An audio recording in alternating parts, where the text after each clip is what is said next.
How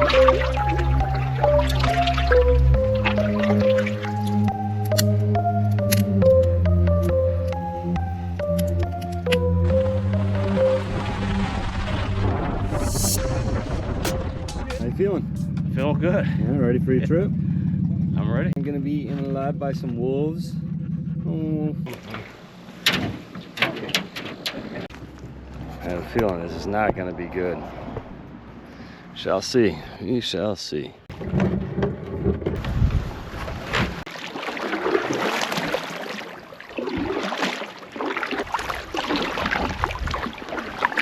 Sit. Danny, sit. Keep pulling it.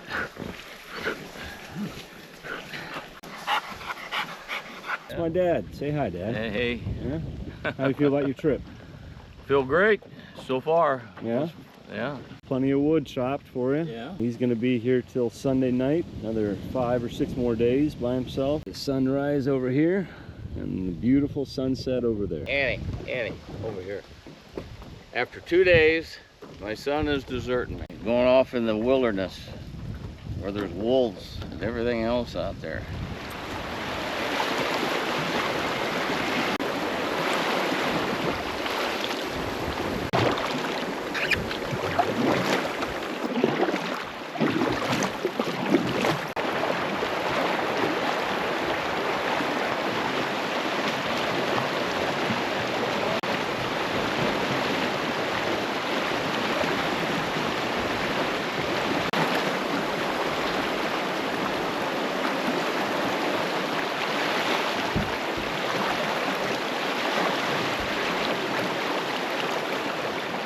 Trail. This should lead almost the whole way into the lake, the first lake for my primitive route. I picked this route because it looks like the contour of the elevation of the creeks should have a lot of spruce grouse. I'm hoping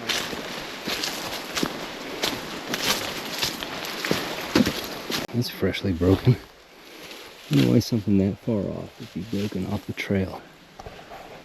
Help me out, people. What are these called? Chanteleurs or something like that? I'm eating these tonight for sure. There's like 7 of them. He's got a good amount of protein. Pick that up on my way back. I found you. I honestly thought I wasn't going to. All this footage just left in the middle of nowhere. My pack is probably 60, 65 pounds for the month I'm out. I gotta head up this hill, down a creek, into a bog, over a hill, through a bog, and I'm at the lake. I'm there, that's all. Oh, and I gotta bring the canoe. Of course. My backpack's already there. Oh, this cute little guy. Maybe he's poisonous. He's gonna bite me. I'm gonna get a big finger that's gonna have magical powers.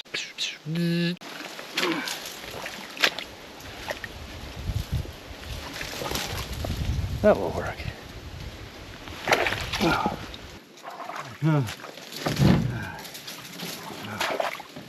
Well, boots at 6 o'clock at night. That sucks. That sucks.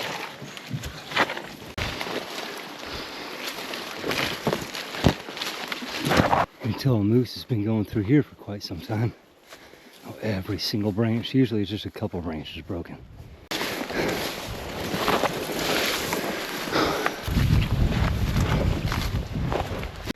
About half a mile left in my last pack. In the last bog. Storm just came in. It's supposed to be clear today. This will deal with in primitive sometimes.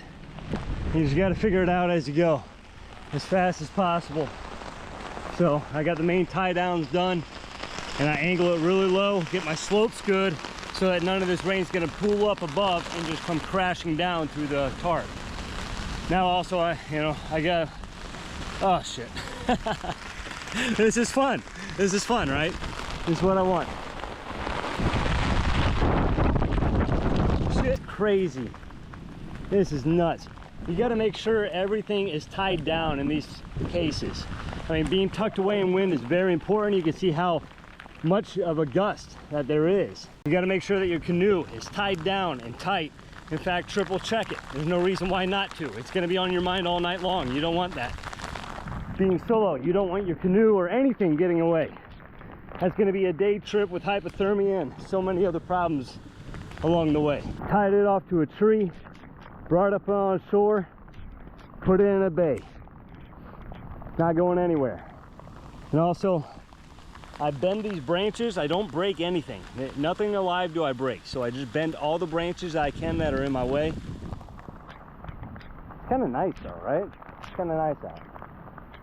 Look at that. Look at that weird breakup. This was on the way to traveling to one of the primitive lakes.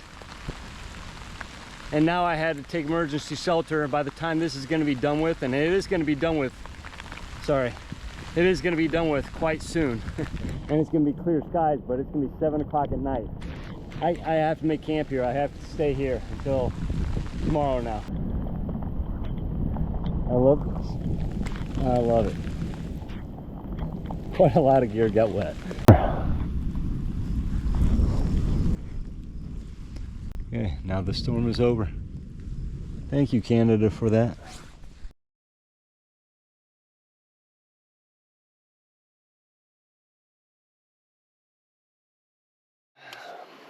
It's my first day in Primitive. I took my dad and I guided him in, left him on an island after about 2.5 days. I got him set up as well as I could. I hope he's gonna be okay, but I won't know until I'm done with my trip. Before I leave this spot, I gotta make sure my knees are good to go for that, because I don't know if I'll be able to make it out, but I know there's a shed right over there, over that hill and over that hill and to the left of that tree over there. Finding weather. First you have to find the station, like 9 stations, then you have to find the angle. There we go. Fun fact while we wait, moose can hear up to like 2 miles away. And you can hear a wolf's howl up to like 4 miles away, I think. Pretty cool, huh? Yeah, I could have guessed that. Oh, I want to know Friday. I want to know what Friday is. No, where'd you go? Oh, shit.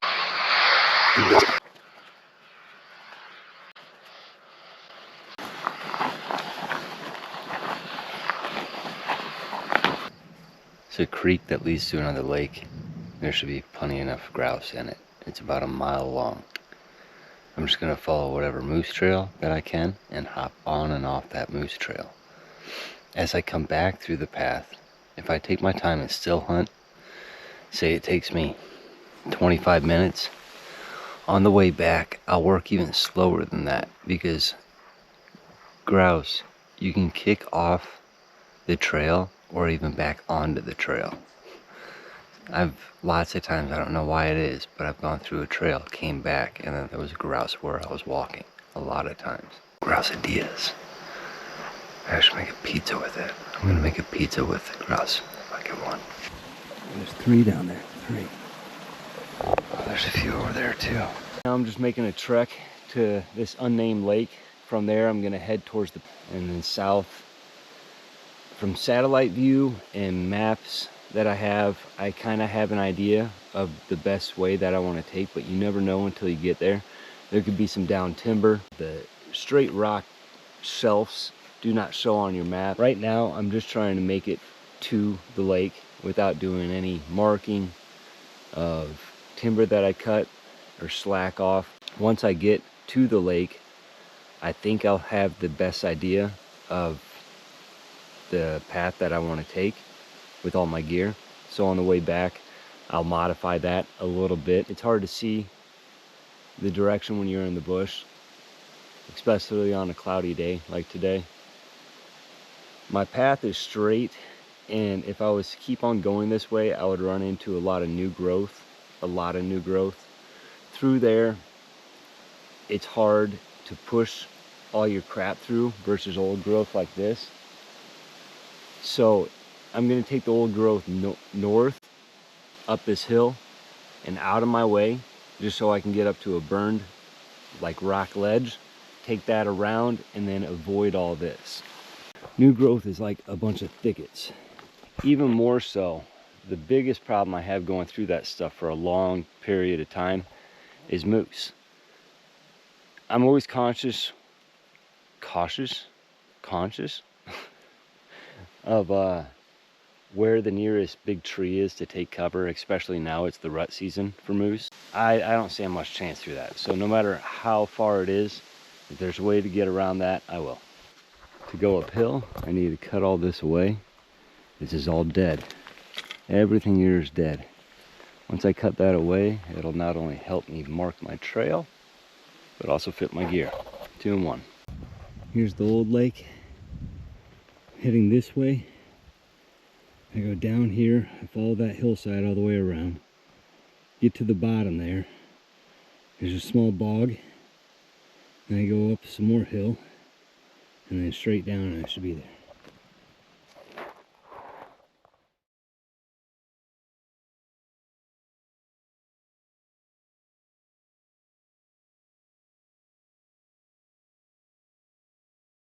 The limbs on them that are cut off and sealed. You can see how it's like sealed from rain here because it's so old, dead.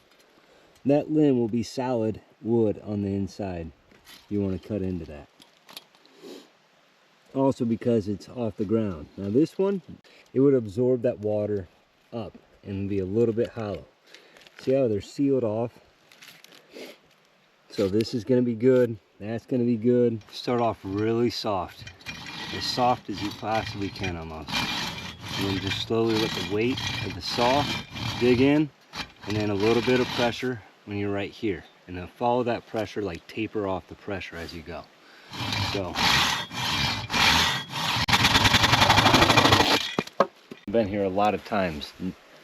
In fact, I almost drowned right over there between those two peninsulas. This is what you don't want to happen. Out of the middle of nowhere. Oh man, lost my phone. That's the least of the worries. Least of the worries. In the back first. Back first. It's dry.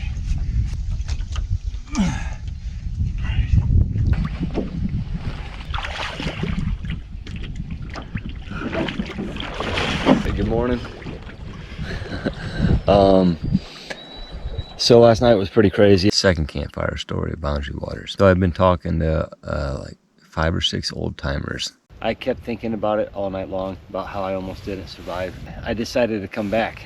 I came back, and when I was here, I was just pushing through. I don't know what I was going through the bush for. I wasn't looking for moose sheds. I never thought of it really, or never thought it would be something I would even get into. I was just exploring, I guess, and I found my first moose shed. This was the day after I almost drowned on this lake. Since I've been back here, I've caught a huge lake trout, and I think like 18 sheds that I pulled out of here. Look who got a hatchet. This one weighs a decent amount, and I was hesitant on doing it.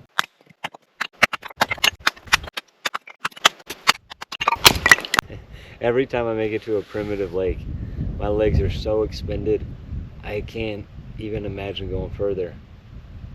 And then I rest them up for a good day or so, and I'm able to go further. The first time I ever made it to this lake that I'm going to tomorrow, I thought for sure there's no possible way I could ever do anything like that again.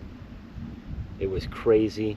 I went through so much terrain. It's kind of like the guy that broke the world record for running the mile back in like the 70s. I forget his name.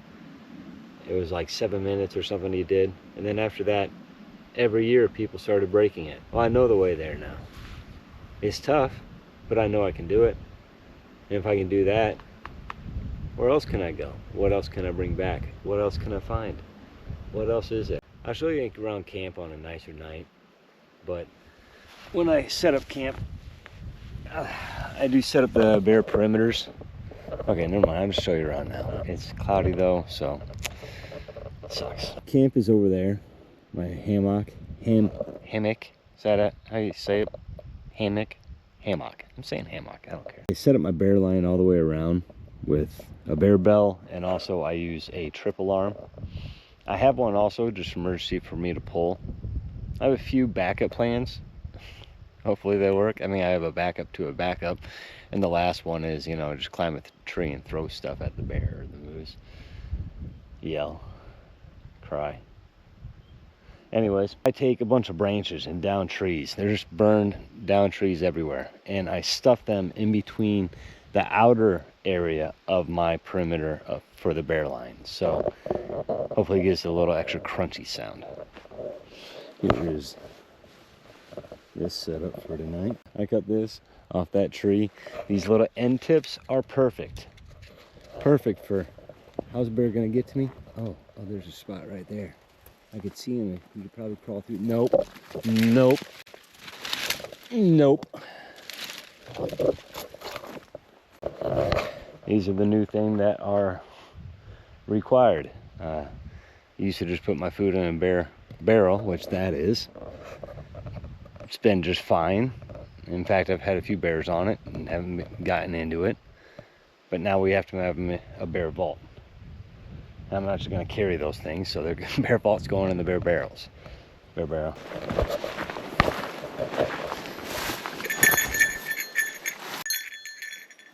Nice have you. Oh, I have this.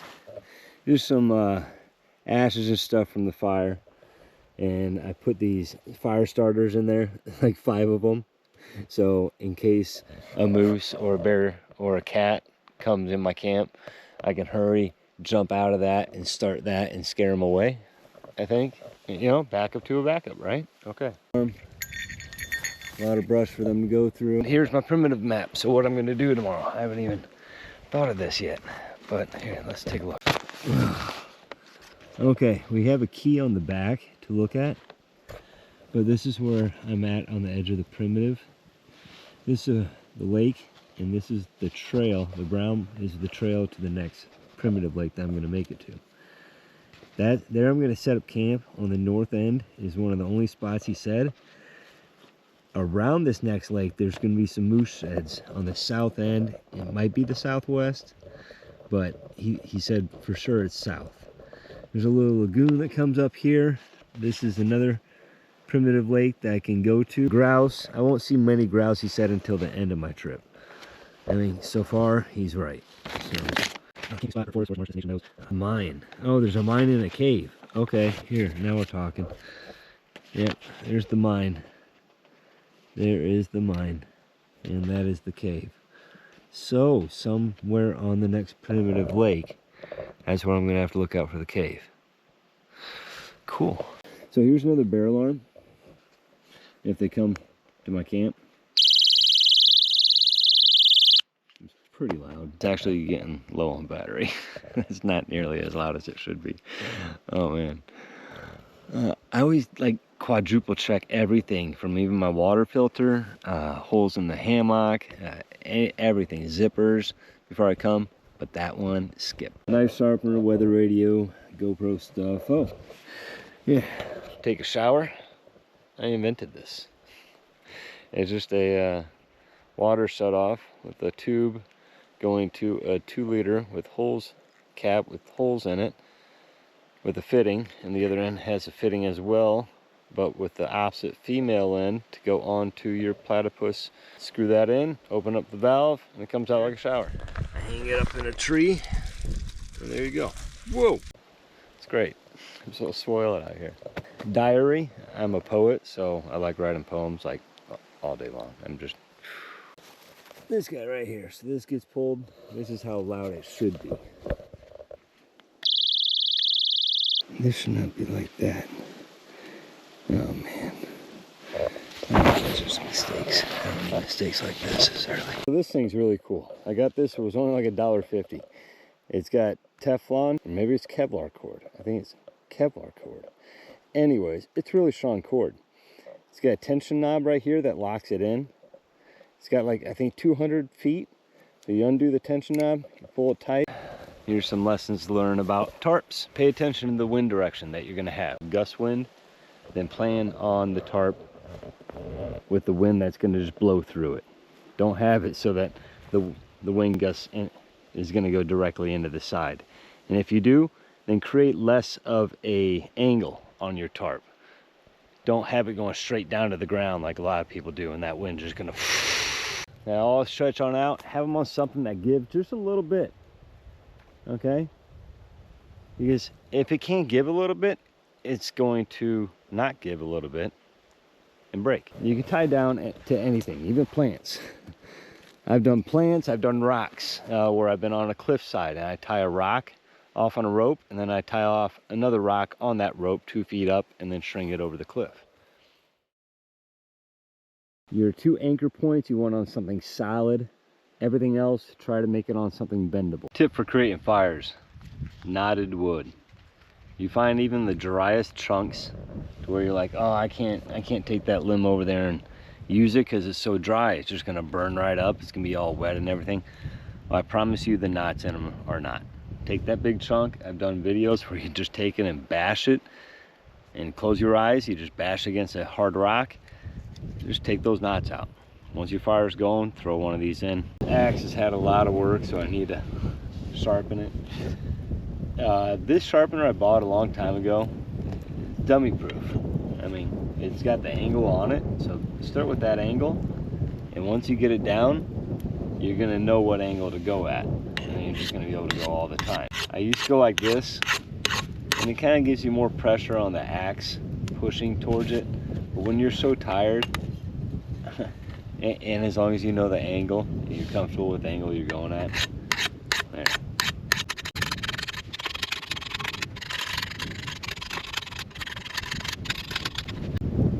It's already quite a lot sharper.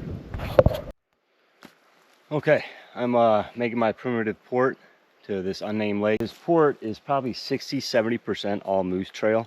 I'm just following it, clearing it out. I also clear out, like rake the forest, because I'm solo. If I trip on something stupid, I'm gonna feel really bad, like a limb. So like even these limbs, I'll take out of the way. You'll see when I make my final port how clean it is. As well, the trees, it looks like almost a hallway, because what I do is I shellac the trees. I do that about 9 feet up, and this is for the purposes of marking my trail for one. I can also see where I came from. If I get disorientated, I just need to look around, travel the bush. It's a nice port. It's a really nice port. It just takes a good day and a half to make one, about a mile long. This is working out great. Moleskin I put on here. Sometimes moleskin gives out, but then I use Gorilla Tape to go around it. I stretched it so there's no creases. That's a big thing. And it feels amazing. It really does. I'm gonna go grouse hunting now. I just got done shed hunting for about 4 hours. I'm starting to get blisters in the back of my heel already, which sucks. I think I'm day 8 right now. I went shed hunting yesterday, and this eye point here came loose. I was way off on my shot. I think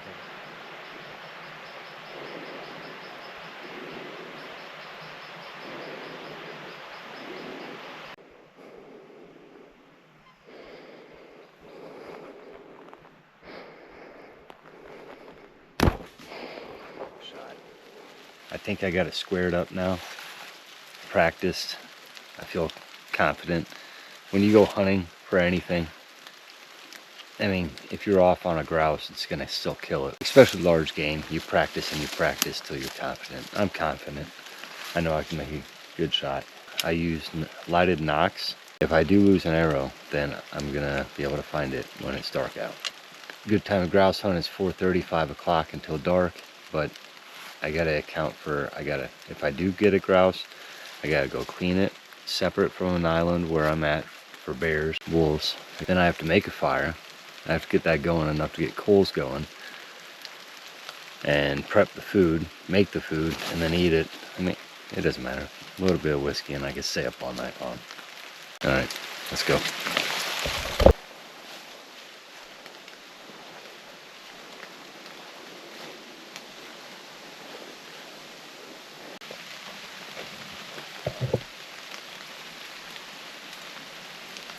No grouse tonight. I don't know if it's because of the rain. Porting out of here, look what caught my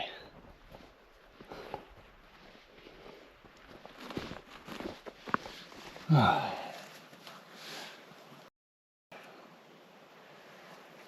Pretty moldy. Still pretty cool. Just think how big that would have been. My guesstimation, this is the first part of the paddle, would have been about there. It still looks rotted. Man. Okay, that would have been a nice one. I'm not hauling that back. Pretty cool. Another rotted one. Come on. Where's all the nice browns at?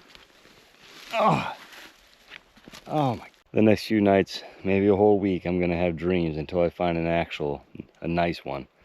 I'm gonna have nightmares of these just rotting away, like on a time lapse in my mind. Getting on shore in primitive can be a little bit tricky. What I suggest doing is, I've shown videos of how to carry your backpack, not like a backpack, but like a baby, and use your knee a lot. I should have videotaped it, but first pack, put it on your knee and you get it on up. Second, you lift this all the way out of the water till it's just touching the back end in the water. It makes it a lot easier to grab this last pack. Other option is to get back in your canoe, paddle backwards, and then get it out that way. But either way, I'm just making up to this flat top. Gonna rearrange myself, prep, and then beeline it.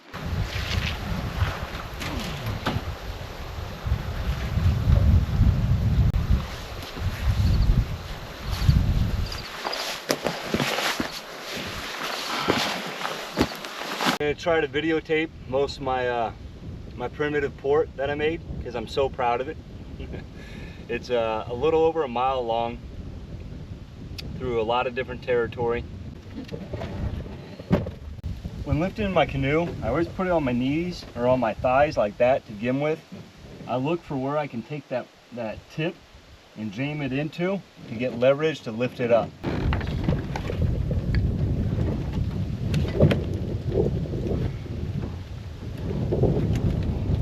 The wind is pretty strong. Let's get out of it.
Your first time through, you always want to remember where the trees are that you think you can fit between.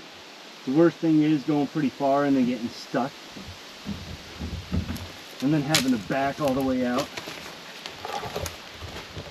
I remember right. Yeah, I was up here, then turned. I gotta go. And also know how to go forward, in between trees, and backwards to get through stuff. Like this. You gotta go forward. I felt that tree behind me. I'm around it now, I think. Now I go back, and then back forward. Sometimes it'll take like a Mr. Bean 4 or 5 times. And back and forth.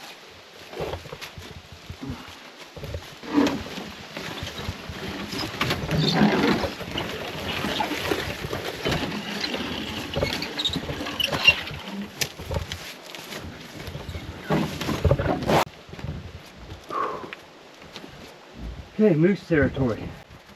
There we go.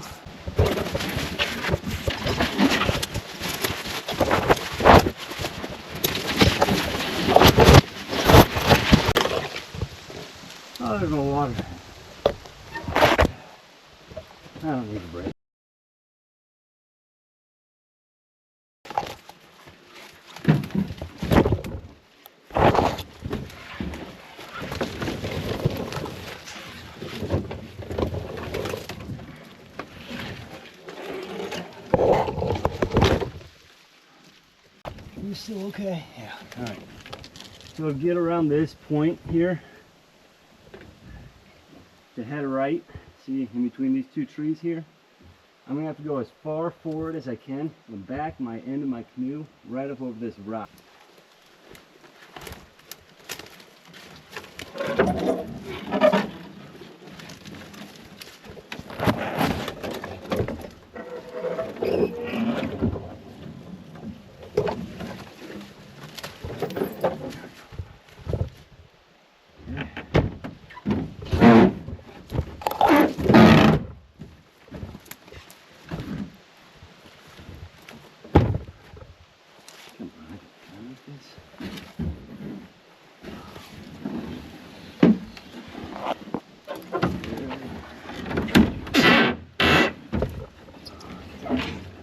So now I'm gonna have to go vertical with it to get it through here.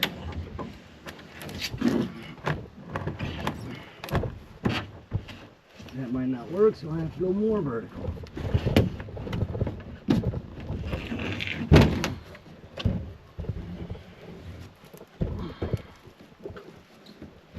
There. Almost there. Smoke. As far as we go.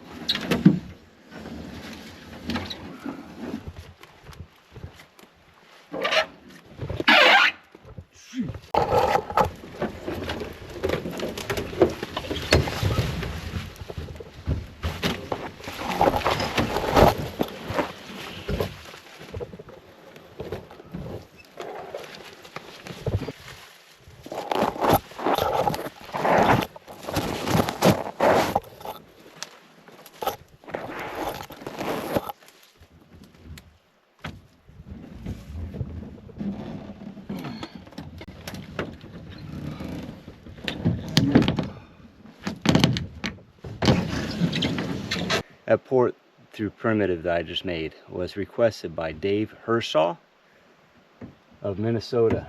When he was 15 years old, he came up here. I forget the year, but he was 15 years old and he's 96 now. Him and his dad and his dad's friend came up here and bushwhacked into this lake. He requested that I try to find his old port through what he listed on a map for me, and I found some of it.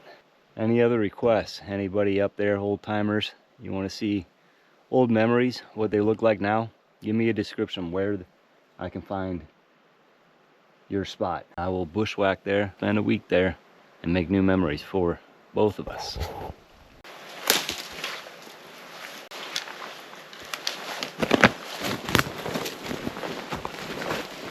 Okay, easy to wipe my butt with.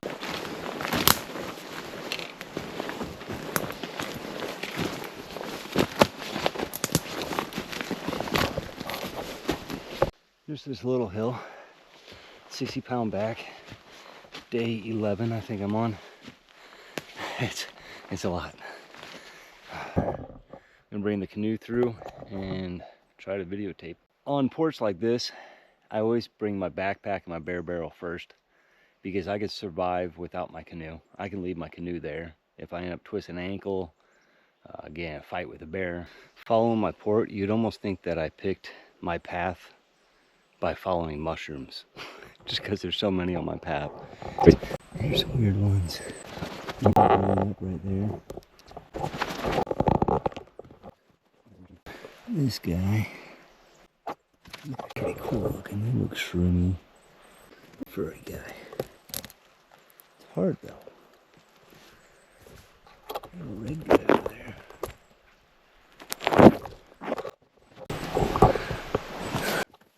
Red guys. This is probably the most dangerous part of my port. Leaving this moose trail, coming up on this rock. It just rained yesterday. All this stuff would give away if you step on it. The rock itself is slick.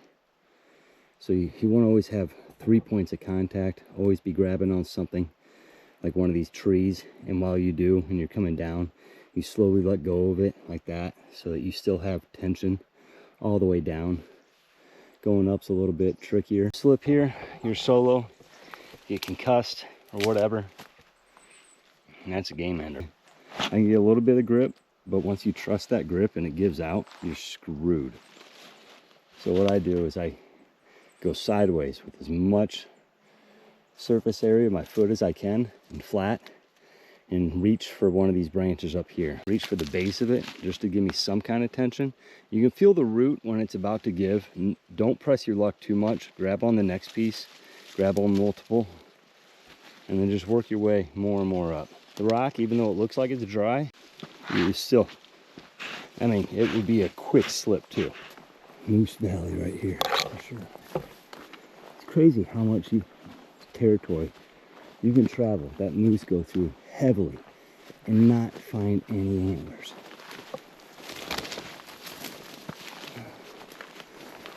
This is like a hallway right here. How many times they came through here? Jeez, a lot of times.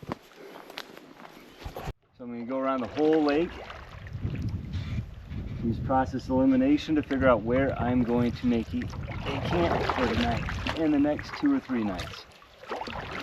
I'm also paying attention to how many moose trails are around that area, bear scat, wolf prints, etc. This is one area I would not pick for camping, with these small pine trees right here. All those small pine trees, bear and wolves can hide. They love hiding. That's their country right there. Moose will go through it, absolutely, but you're very prone to having something sneak up on you in there.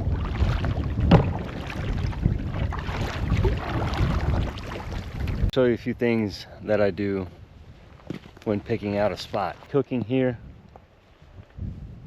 hammock over there, bad weather over there, that's Canada. You can create a little barrier right here. It's pretty flat, of a little bit of wind coverage. I'll take each one of these and weave them in between each other. That'll also create more of a wind blocks like I usually do. I always pick on the edge of the lake to have my campfire, and then normally I've been also setting another one underneath my hammock just for emergency purposes. And I don't need a big fire. In fact, a big fire is less productive for cooking. I'm making the campfire just as wide to hold my pot over, so that should be perfect. Now I'm just going to build it up around. Day 12, I think. And I am all set up in my primitive area, my second primitive lake. Got a fire pit kind of made. Just wide enough to hold the pan. And this is what's behind me here. So backwater, the channel. Just because there's water, you're on a peninsula, don't think that that excludes you from bears or wolves. If the wind's going this way and they smell that, do you think they're gonna walk around all this to get to there? My tarp, I didn't set it up exactly how I wanted to, but I am tired and I probably won't change it. I mean, it's doable. I wasn't able to bring this up for headspace, so what I did was just tie a line all the way across. I have extra paracord, why not? And then bring that up. This tree exactly is not as sturdy as that one over there, so it was pulling on the hammock every time I jump in, and because it's my tie line for my for my tarp, it was affecting that at the same time. So what I did was I had an extra hammock strap with some paracord, tied that down there to brace that, and then after that's pulled tight, I then stretched my lines over this way. The trip alarm is in the middle of these two.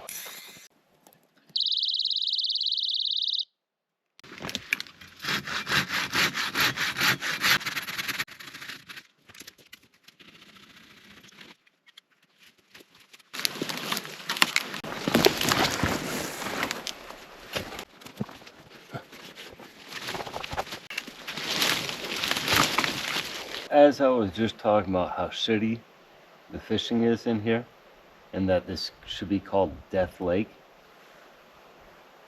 I shit you not, right in this cove here, this just blew on me.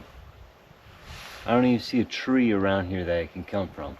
It looks like it's painted in blood, right? But look at that. Look at that. Look at these trees. It's all pine. Some cedar. What does that mean?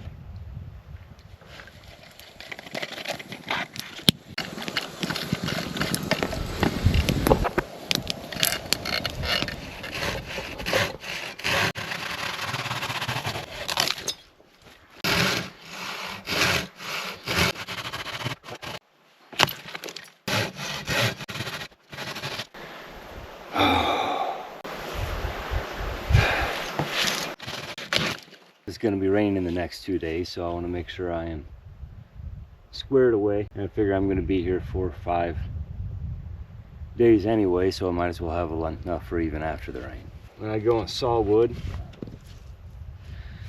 I don't get anything bigger than a foot. I mean, even that's big. I'd say 6 inches is pretty good.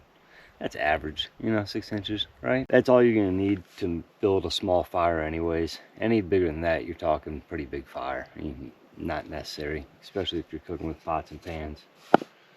If I'm trying to be accurate, I'm gonna choke up like this to get little fine splinters. I'll show you that later on. Further out you go, the harder it's gonna hit to split that wood. If you kind of hit with this part first rather than just straight down. Also, I try not to go all the way through. I find the happy medium just to split it, and I turn it, split it again, turn it, and if it still hasn't split all the way, I'll flip the block on over and then do it that way until it does split. That way I have a lot more chunks. So let's see if I can show you on this one.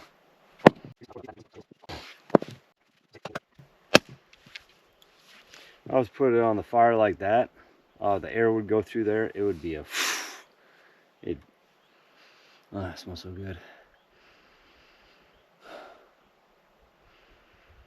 I love smelling wood. No homo. So see, and now I'm choking up a bit.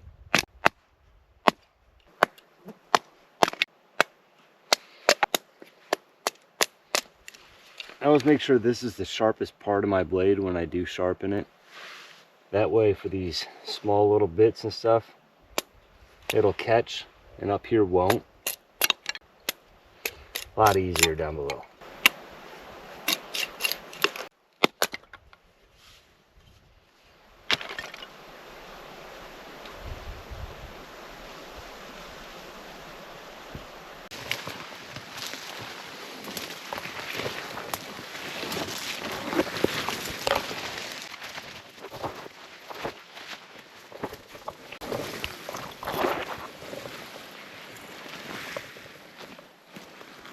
Right here, the moose is bedding down right here, you can tell.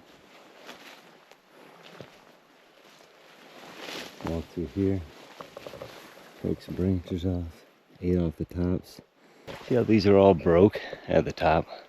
So these moose will bend down and they eat the tops. That's why they like the tops of these hills so much, the vegetation.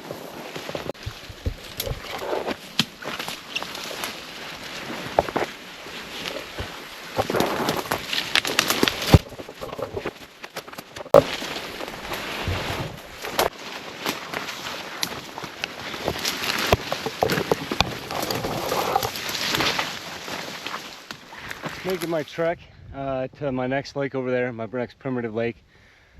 Weather's been okay, and now I'm looking in the background, and that is my lake that my camp is on. Look at it between those hillsides. I'm gonna have to book it. That is some serious rain. I am in some doo-doo. Shit.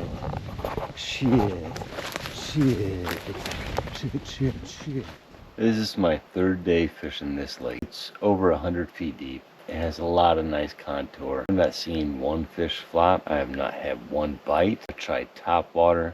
I've tried deep water. Jigs. I've tried here. I've tried there. I've tried it all. Such a beautiful lake. I think something happened here. Something tragic. There's no fish, nothing. There's no like wildlife. There's no loons, there's no eagles. There's not much sound. It's weird, man. It's the weirdest primitive lake I've been to.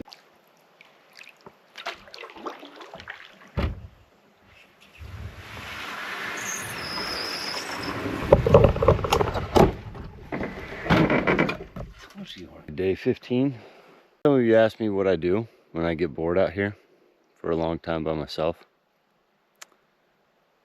Well, the answer is I don't get bored. This is the fire pit. Still working on it a little bit, but it's just wide enough to hold my pot and my pan right there. In primitive area, there's a lot you have to take account in to be safe. One thing is, you can't be, obviously you can't be afraid to walk into the bush. You got here in the first place. Make sure that you walk a good 100, 150 yards past your campsite, all the way around the perimeter, just to get to know the land of what is around you. If any predators come into your camp, you would know what they have to traverse through. Like me, I would be listening for water around here because they'd have to cross water here. I wouldn't know that this water was behind here unless if I walked way back cliffside right up here, and it extends pretty far, so that's all rock up there. There's not gonna be much sound from them coming through that way. This way's all bush, and then the lake. I've been hearing something the last 3 nights in a row around here, so I kind of created, I think, what's called a boma in Africa from lions. Being solo, whatever gives you peace of mind. And I'm going to tear all this down and scatter it just like my fire pit, as per primitive rules, and you want to keep it that way. But here's my door pretty much. Right? Put it on there. And I feel pretty darn secure. Like I would hear for sure the bear alarms, if not that. I've also been making campfires next to my hammock in primitive area. It gives me once again another peace of mind, and it's really nice. It's just really nice waking up, having a campfire, making it just the right distance away from your hammock. Under a tarp too, so you can have it in all weather. This morning I'm going to add some fruit into my diet. Either some mangoes or some sour berries. Let's find out which one. Sour berries. The hilltops is where I concentrate my time looking for moose sheds. You have to go through sometimes quite a lot of brush. When you do get up to some of the tops, you get little hallways like this where they've gone so much. So you got one here, and then one over on this side. It's the warmest day this week. 58 degrees. I don't know what the water is. I'm just gonna say it's probably cold.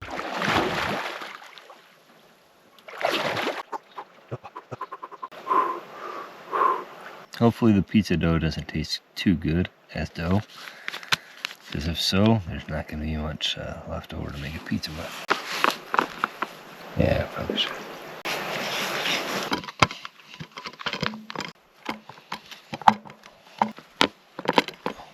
What do you think? Should I? Yeah. Come on, get wide, like in the movies. It was inevitable.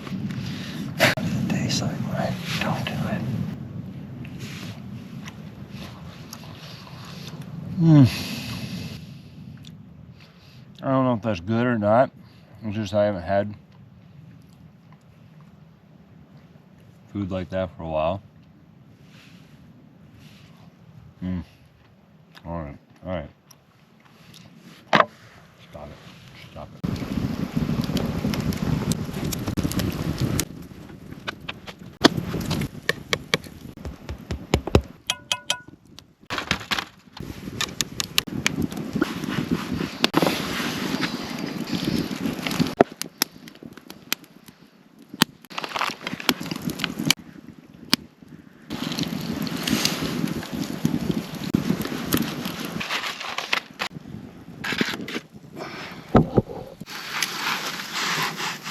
Because knots and trees are so dense and so tight, they hold a lot of sap.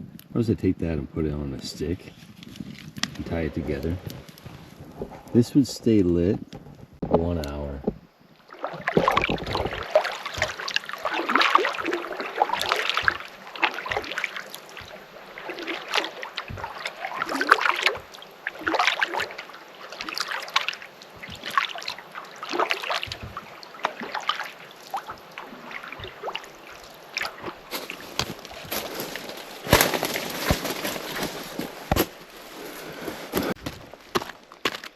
All right, Roman, I think The entrance for this cave is in one of these pockets here. Gotta decide which one to go down. Oh, over there. This down. And in this face, I think it's right down here somewhere.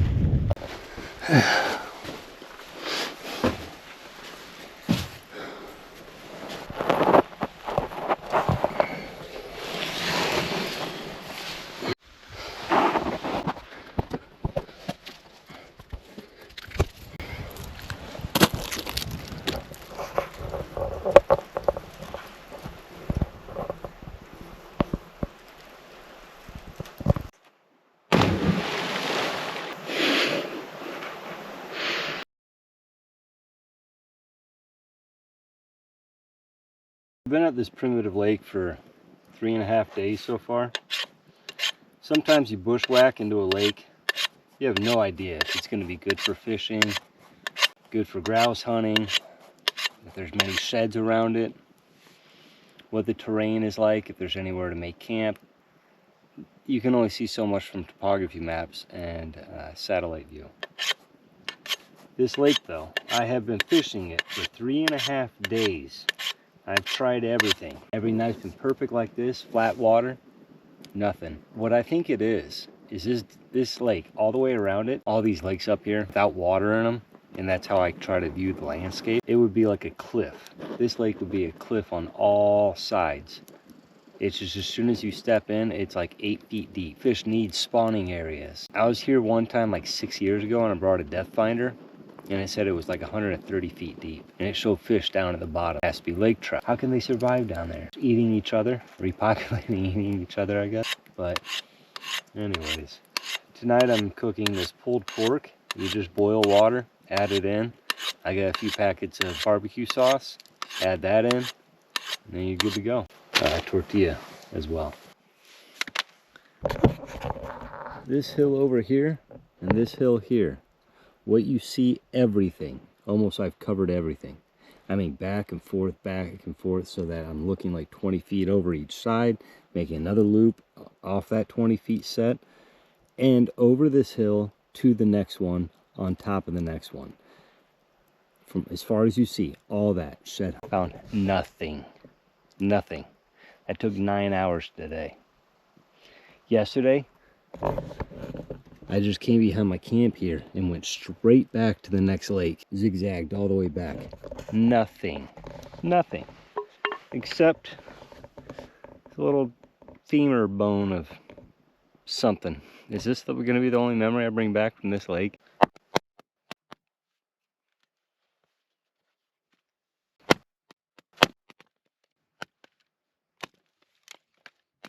When I want to make my slivers, the stuff that I start the fire with, I'm going to want to do these inner parts of the pizza, if you will. They're a lot denser, a lot thicker, they'll burn longer, and they will start on fire a lot easier, being so small. So like I said, I choke up, I just get it started, and then if they're small enough, you can just splinter down like that, or go like that, get it started, and try to make like pencil-sized pieces.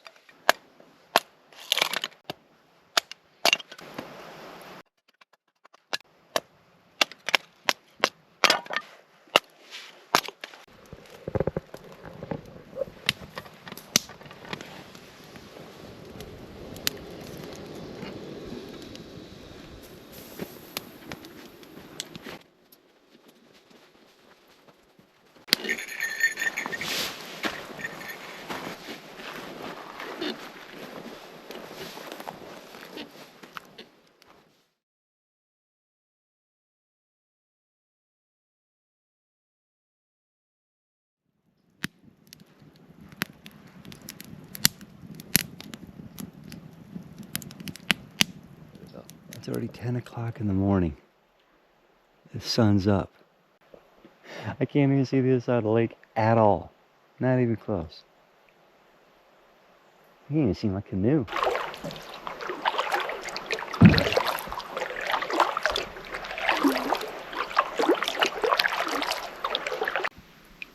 The moose is up here. I hope he's coming down for a drink. That'd be so cool. Oh, no luck on Mr. Moose over there. He ended up laying down not too far from the shore. So when he wakes back up, they lay down so often and just, they're like a Great Dane. Correct me if I'm wrong, but the end of this freaking rainbow, it's right here in this lake. Let's go eat some Lucky Charms.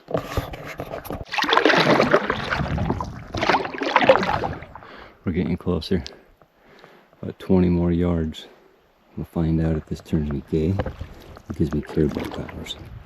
When I tie my boots, I'll make them a little bit loose here, but when I tie this top part, I won't tie it until I fully stretch this way, like as if I'm climbing up something.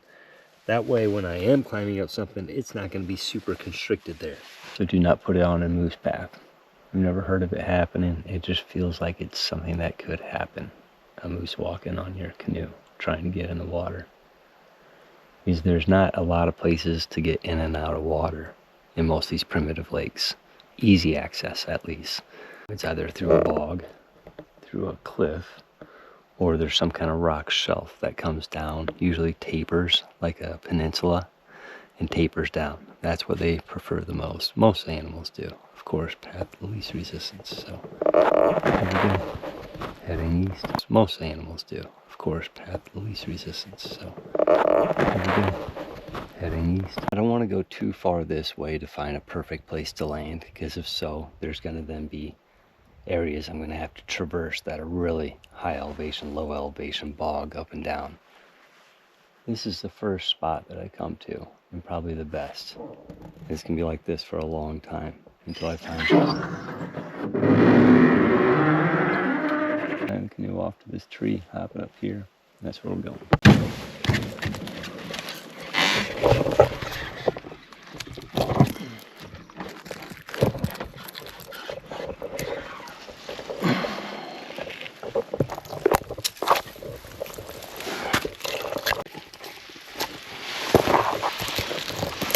Canoe is somewhere over this ledge right here. Camp is the other end of this lake. We are heading east for about 2 hours. And then spending about 3 hours zigzag. What does this?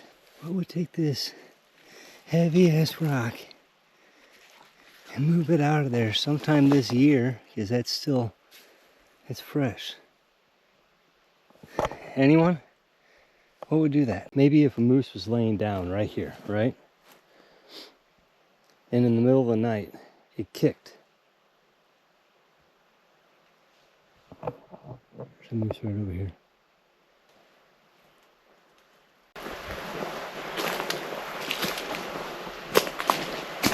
5 hours searching today, and I found, well, part of one.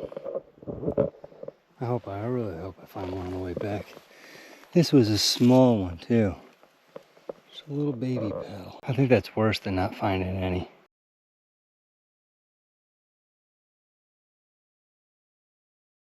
It shows that the elevation changes. The first ring, second ring, we're standing, I think, on the third ring. The fourth ring is right down there. And the fifth ring of elevation is up here. If you were porting your canoe and you did not come point B first before making a path, you'd be coming right here and thinking that this was a slope the whole way. I brought my backpack, and this lake is straight drop-offs almost all the way around. And the rings showed that, really tight together. But the first backpack I left like on a cliffside, literally like a cliffside like that over there. And then came back, grabbed my food barrel. I brought that a total different way. Made that actually to a lake that was really right next to that lake. And by then it was already dark. I mean, getting dark. So I had to hurry up, go back, brought my canoe into that lake with the food, ported the food when it was dark to go through a bog, ended up on the bog on the wrong side, and I was like waist deep, and it was dark out, waist deep in water and bog. I was freaking out, and I had to make a choice of whether or not going to my camping gear and spending the night with that, or just ending it right there and sleeping in the bog with like what clothes I had on. My flashlight on my phone and made it to my backpack, and I set up my hammock on that cliffside in stuff like this new growth. It was such a crazy experience.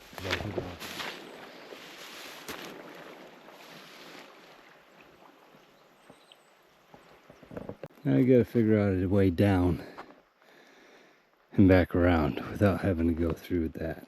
Chipmunk has no problem, but anyway.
Took a wrong turn somewhere.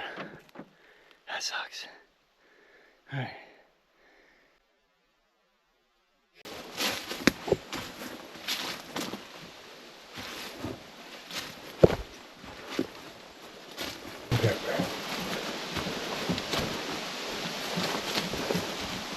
If the port's over a mile, I would definitely stop and leave your bare barrel halfway. That way you can check on it each time as you're passing by, making sure there's no bears at it, obviously, or anything else.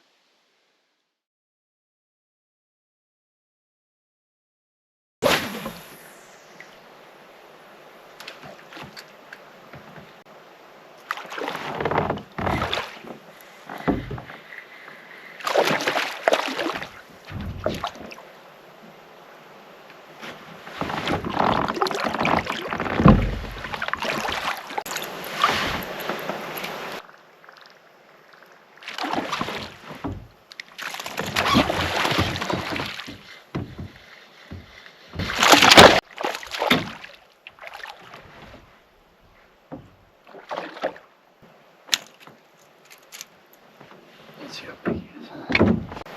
15, yeah.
I use a top water lure in the morning and at night, but I treat them differently depending if it's in the morning or in the night. I'll go to an area like this up here. I'll be about 10 yards out and I'll be casting in parallel with the bank. But if there's a lot of ins and outs to that, I'll be outside casting in. I'll cast like say 8 o'clock, 11 o'clock, 1 o'clock, 3 o'clock. But I'll never cast right next to each other. So I won't cast 8 and 11. I'll cast 8 and 1 o'clock, 11 o'clock. That way the fish don't get like too spooked from the lure, casting in one spot too many times. I do that 2 or 3 sets. And then the last set that I do before I leave that area, I'll just throw it out and reel it the whole time, just as a last chance.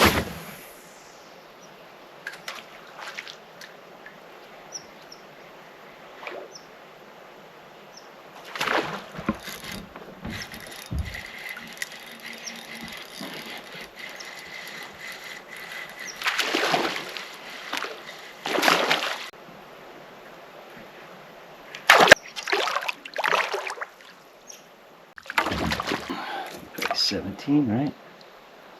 17 and a quarter.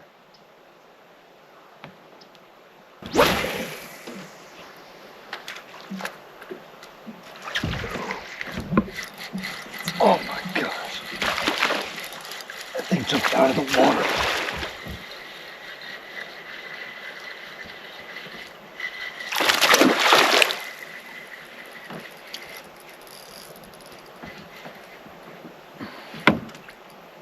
Smallmouth in this lake are wild.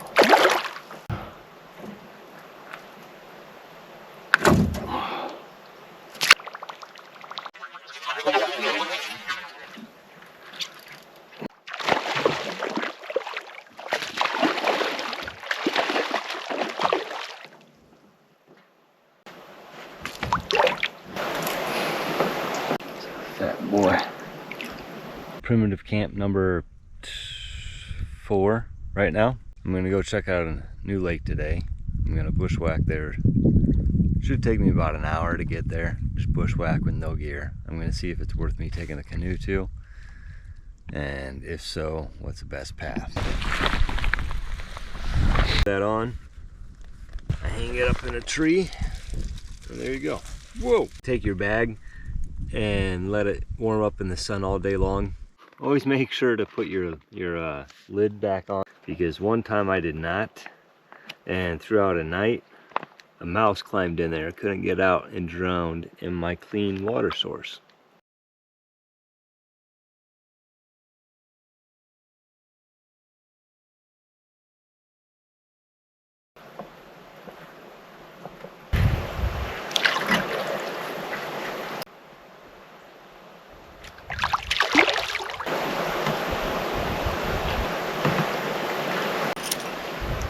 Wow. 17 and a quarter. Pretty nice though.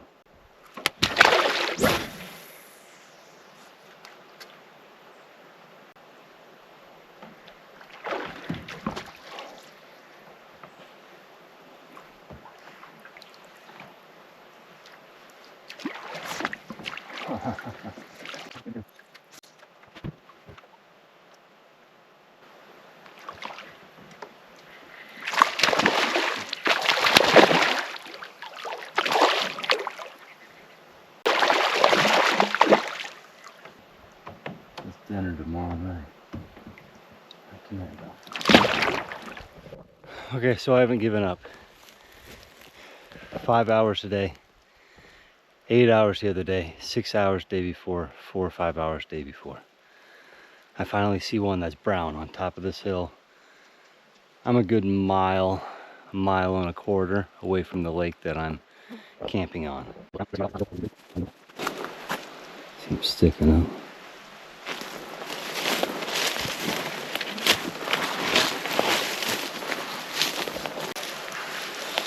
That's nice.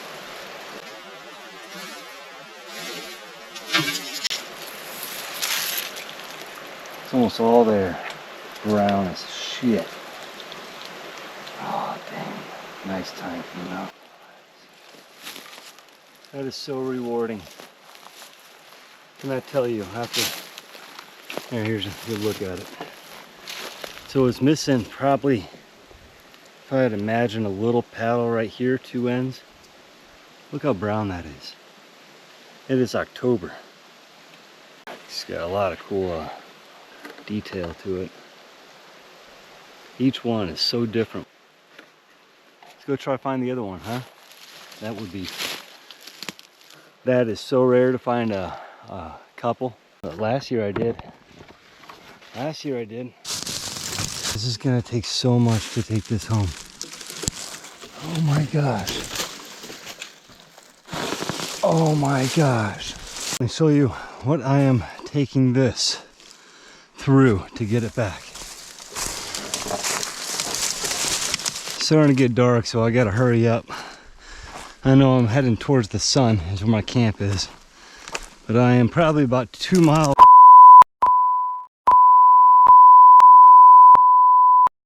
How am I gonna carry this back? I'm so far away.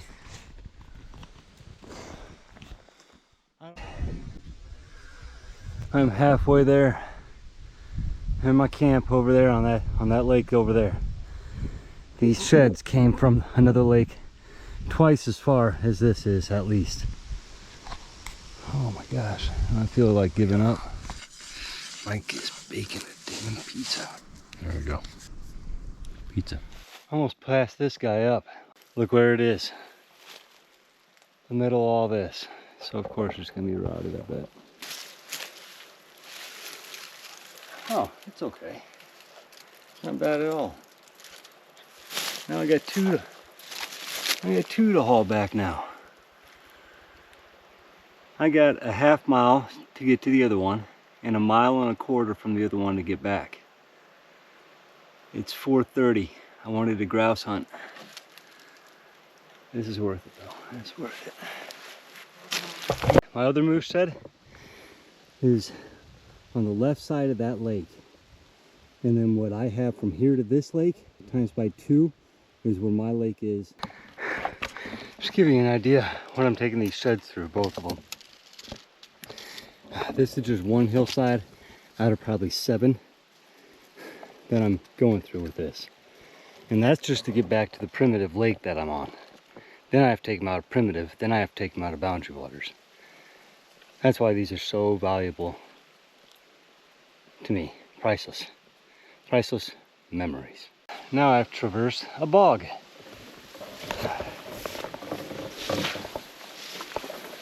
You see this where a bear or moose went through right here.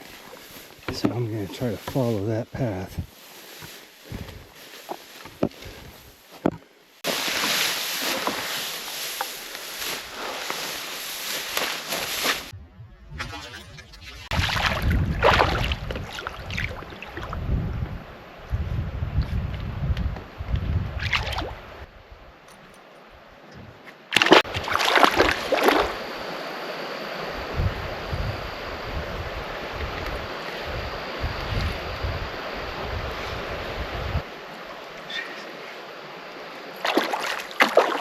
$17.25, right?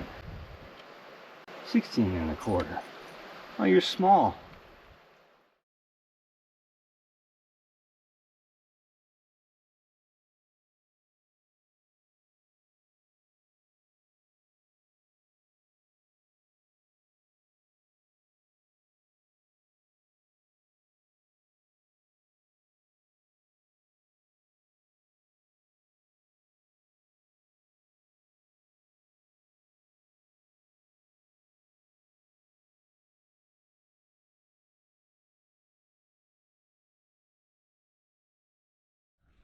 If you're having troubles trying to find firewood, all the trees here are only in the ground like 3 inches deep. All those old ones that have blown over and you see those big roots, go on over with your saw and just start hacking off pieces.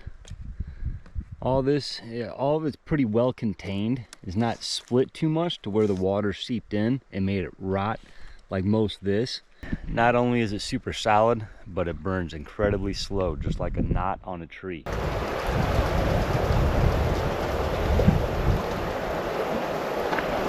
Out shed hunting and found my 3rd lobster. just gotta put that in my pocket without it turning to crumbles by the time I get back. I think I should mark it on the map. Just a little bit by a little bit becomes a lot. When you move through stuff like this, you just move like a moose, kind of. I mean, you take your time. A little bit, and a little bit. And then maybe a little bit times by another 2,000, and that will be a lot.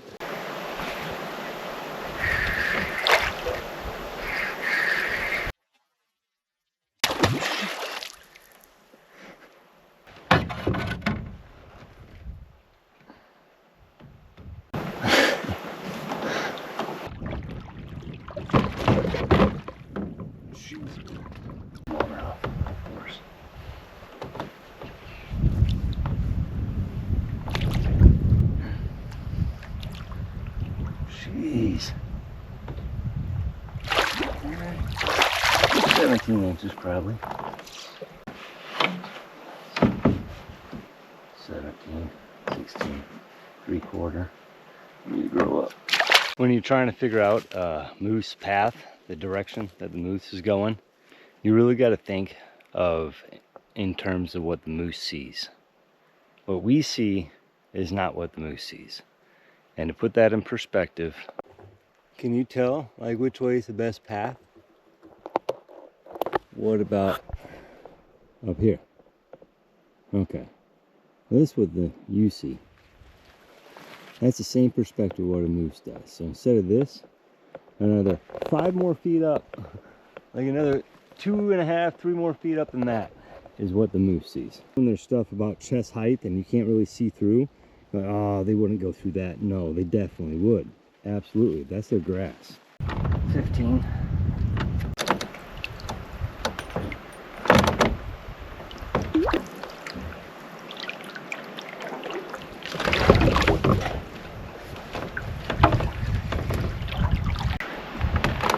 That's what we're trying to do.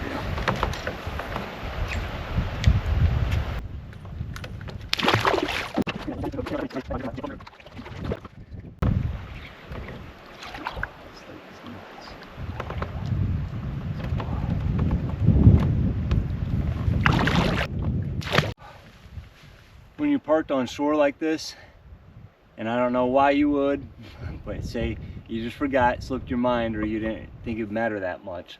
You leave your canoe parked without it tied down or up on the shore, just it like this, and you see it start slipping away and you're like, oh, I got enough time. Or don't trust that. Not out here and not solo. Yeah, it doesn't matter if you're solo or not. It just takes one gust of wind for this to start moving like this to it being out there like that. You're contemplating what to do then. This is really cold water. This is October water for Minnesota.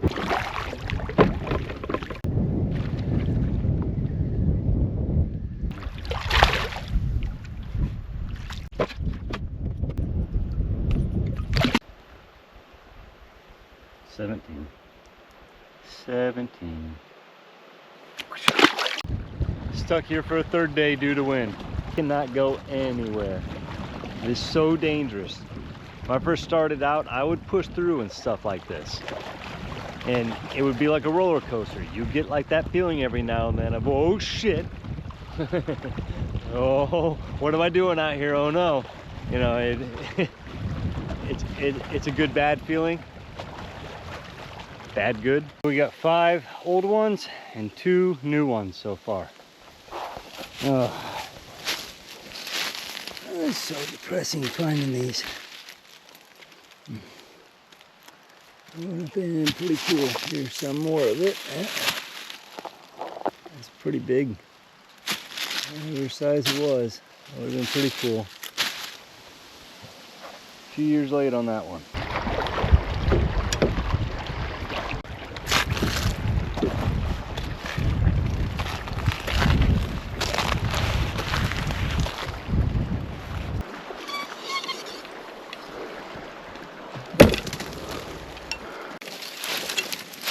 Okay.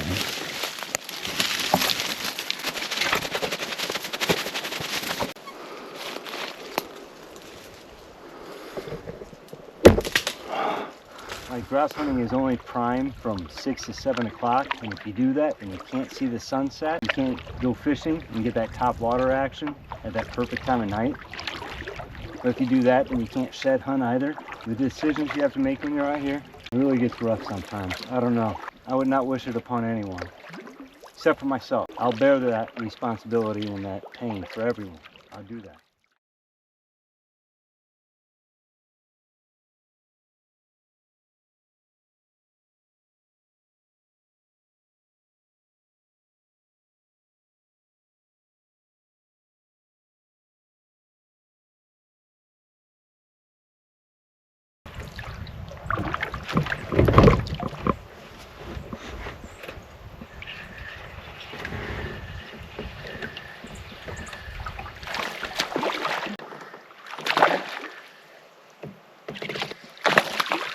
Ooh, big one.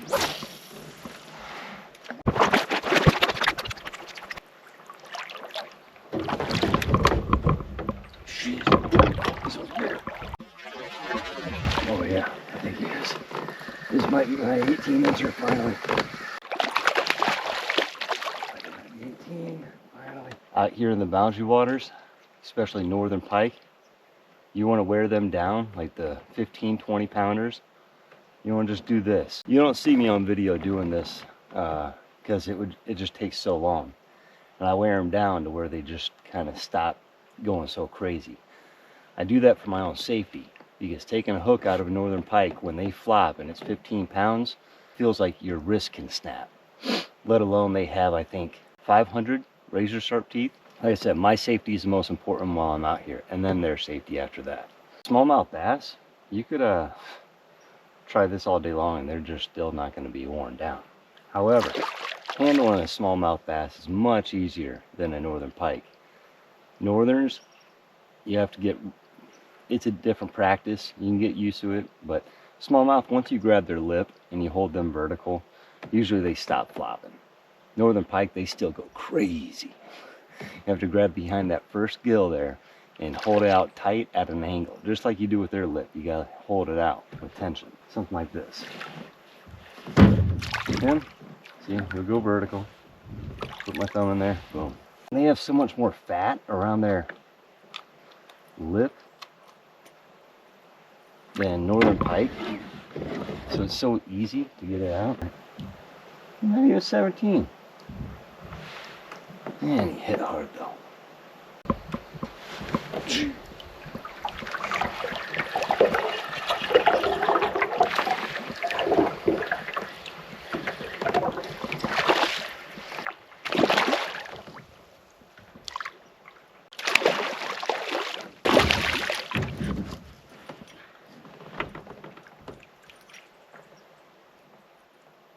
Look at this beaver. This beaver cut down this branch all the way over here in that woods, and he's bringing it all the way over here. You know, there's branches right up there you could just cut down.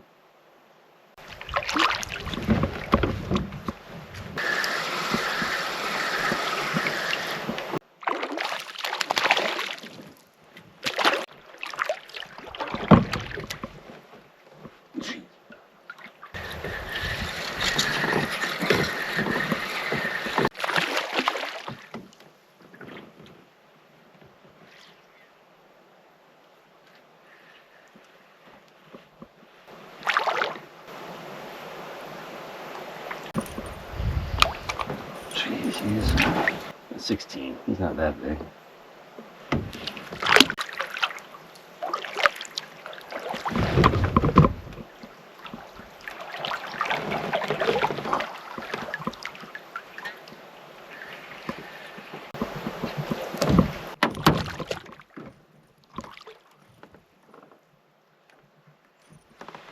That's a big boy.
Watch out.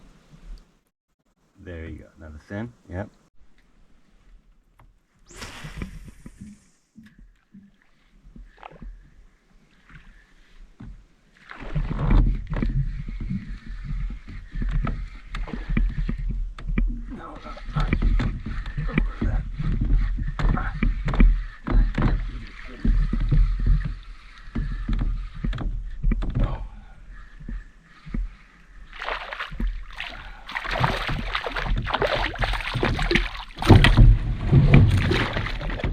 Anyone know what these little white fairy bugs are? They always pop up at the end of my trip, like middle of October, beginning of October. Look at them all.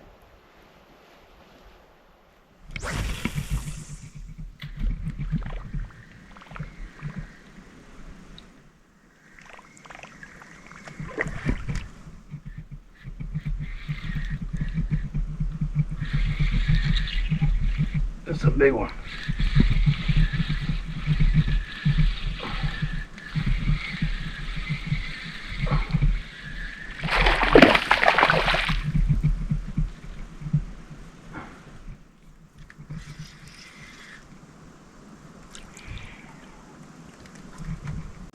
He's got a crawdad in his mouth. Hey, he's got a crawdad and he's eating mine. Alright, I'll put it back. So I got it. Oh, weird. His muscles are sucking it down. Like I pushed it in, it felt like one of those like things you put recycling into and it like slowly compacts it in.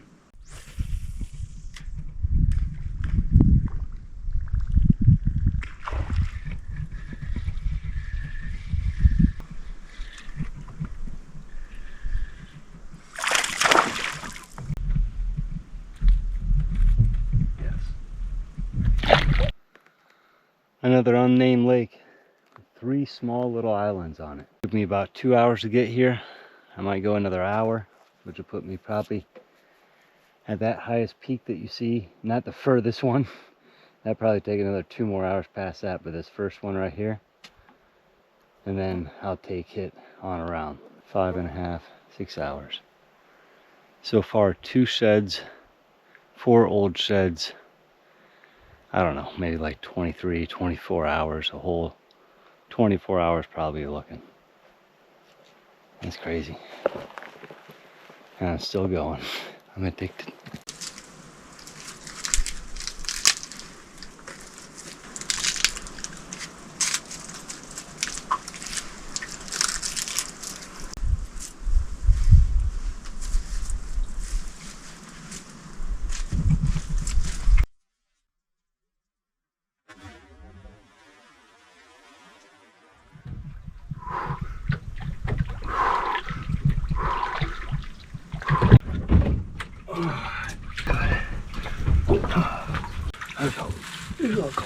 When getting in and out of a canoe, always put your foot placement a little past center, about another foot past center. Stay as low as possible and have at least another hand, preferably both hands, on the outer of the gunwales. And stay as low as possible. Center of the canoe, it's going to be the widest, it's going to be the easiest to get in, but that's not always the case if you're in a tandem. This is a tandem that's converted to a solo. I am so comfortable in this canoe. If I wanted to, I could fly fish. When you first get a canoe, I suggest emptying it out, flipping it a few times, finding out where your barrier is too. So like the rocking motion, get used to that. It's very important to know the buoyancy of your canoe and be comfortable with it.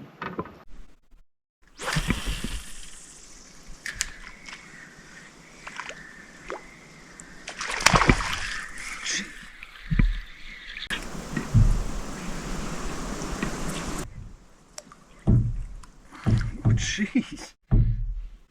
Gotta use my strong hand.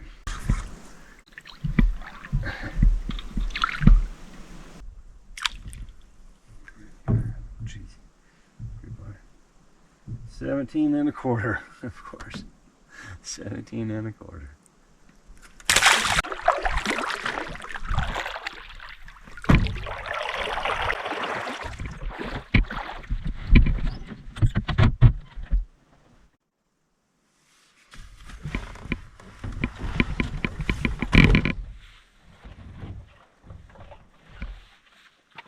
When you're in primitive, make sure that you put rocks, big rocks that are flat in the water where your landing is, so you can get in and out.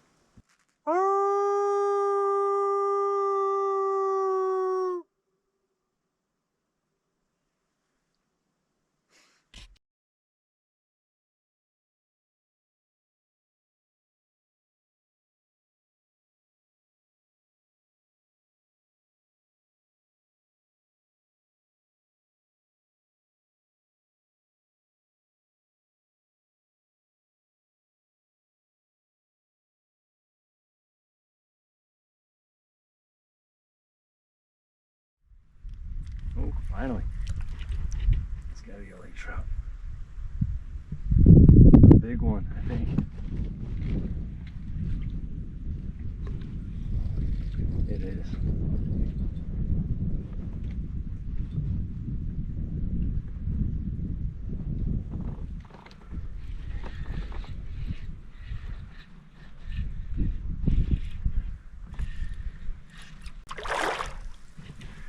Dinner tonight.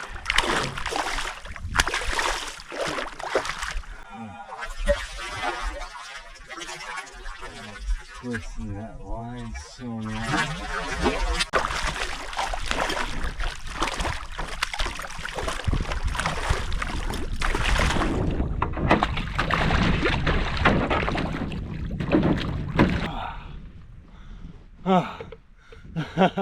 look, look at that guy. This is right where the other one smacked me.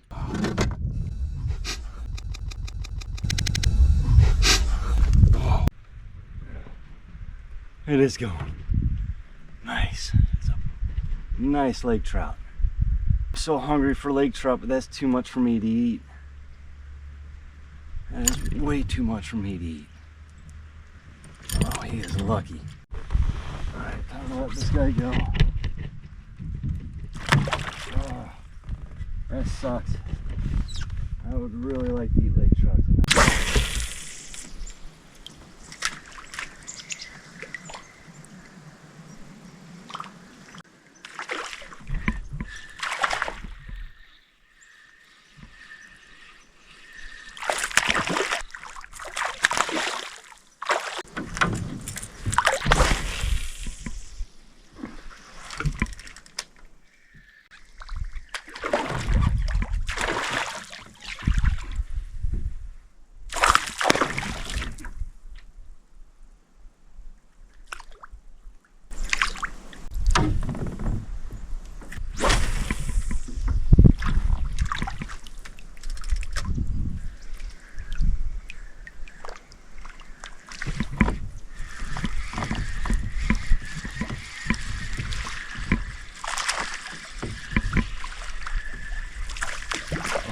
This beaver's taking that branch around this corner, through that bay, and over there. That's the nearest beaver dam. That's where he's taking it to.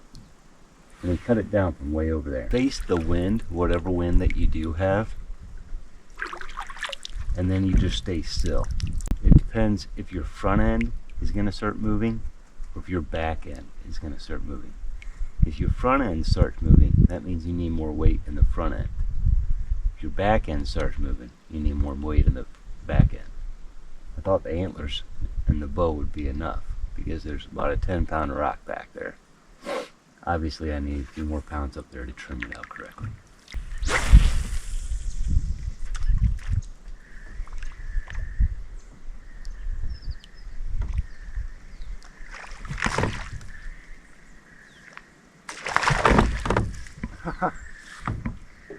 Still didn't take it. Or did he? Oh shit, he did. Oh, he was just running with it. Oh, he's a big one. But he's not fighting that.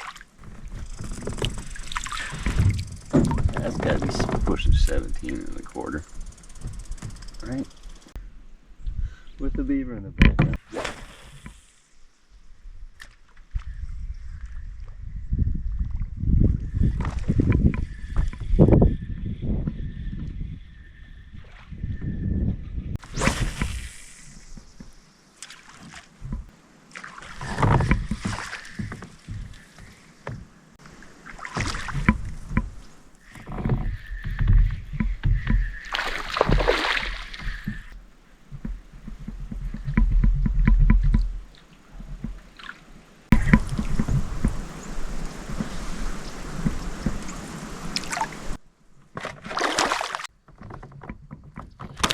here's moose bedding. Moose love bedding down in these wet lowlands. A, because, you know, it's really nice, lots of layers of grass. But B, because of the sodium content that all these plants soak up from the bottoms. They love eating that.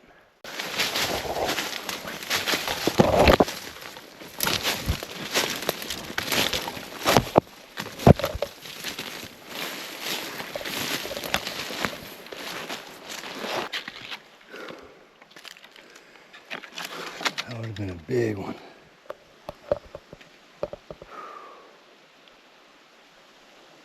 When you're shed hunting and you're out solo, it's so very important to make sure that your canoe is tied down and on the ground. You'll be gone for 4, 5, 7 hours and the wind will change. It could pick up, gust. And the last thing you want to think about, which sucks, is being 2, 3 hours away from your canoe, wondering if a gust took it and pushed it onto the lake. I've never had it happen, but it's always in the back of my mind. Even though I know I had this tied down and secured really well, my canoe's right through here, it's still like on the back of my mind while I'm walking down to my canoe every time. Just picturing my canoe out there in the middle of the lake blowing that wake. I mean, in that case, what are you gonna do? You just gotta eat it and you gotta walk. So the wind's going that way, canoe would land on that shoreline. It might flip on the way being empty and lose all my gear. I'd have to traverse a lot of bogs, a lot of hilltops. It'd take all night to get there.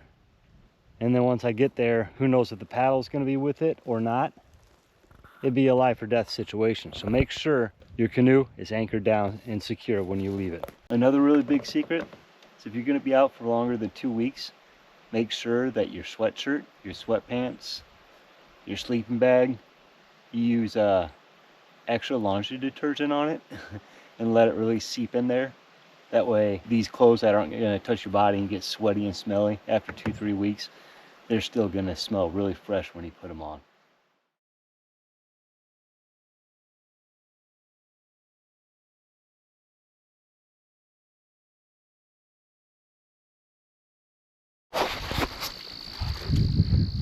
Okay, all night long I can hear something right across the lake from me.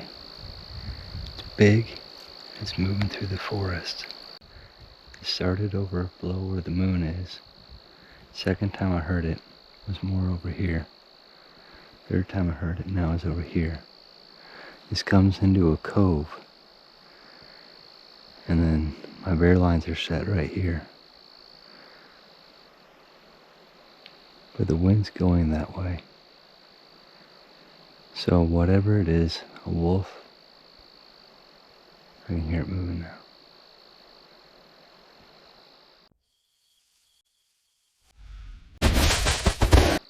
Okay, well, yeah.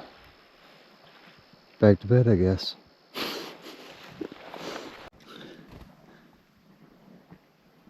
So I haven't heard him in a little while, but I always wonder when I'm really bundled up in my sleeping bag and in my hammock with it zipped up, because it's gonna get pretty cold tonight, like 35 degrees.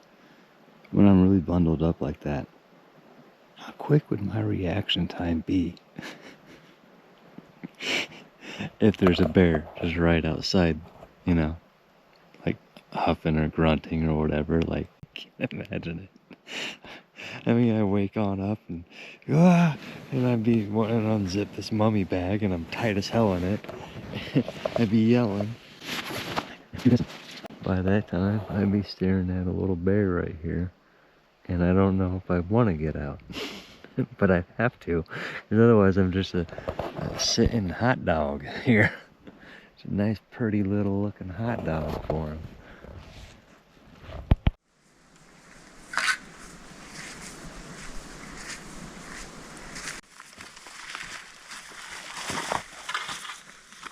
When you're walking with the bear barrel, make sure that you're walking at an angle, like you're hunchback kinda.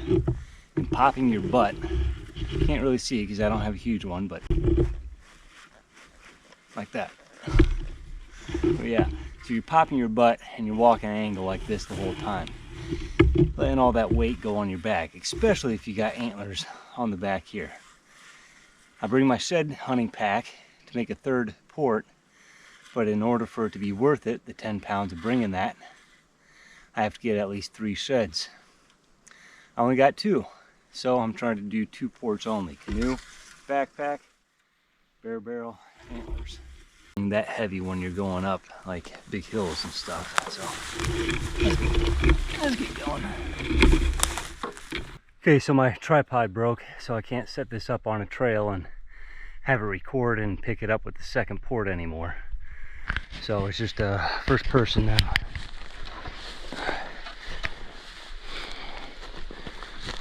There's moose trails right now down in a bog. Just making sure I can bring my canoe through all this, which obviously all this stuff is really easy too.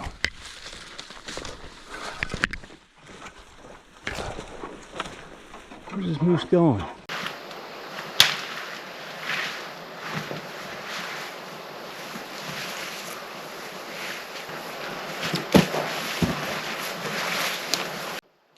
People at work and friends, they find out I've been on vacation for 3 weeks to a month, ask me, oh, you must be so ready to go back to work. You must be so refreshed, so relaxed. You just rested up for 3-4 weeks. Wow. Yeah, I'm rested up. I'm ready. Okay, let's go back to work.